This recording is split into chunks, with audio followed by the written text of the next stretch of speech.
back to the crimps. So Ideal makes two like open barrel copper sleeve crimps.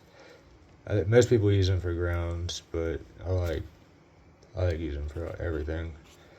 Um, but they say like there's a big one and a small one. The small one's good for like 1 to 3 12 gauge, and the big one's good for 3 to 5 12 gauge.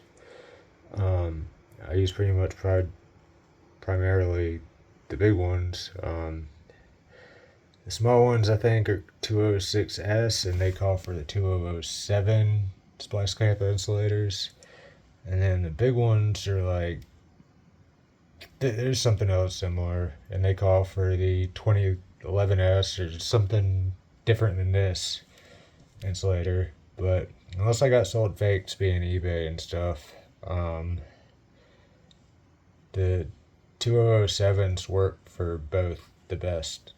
Like I can rarely get the big ones to even stay on. Those 207 snap-ons securely. I'm trying to find the big ones. Here they are. Who knows if they're legitimate though? I mean, they got sent in this bag, but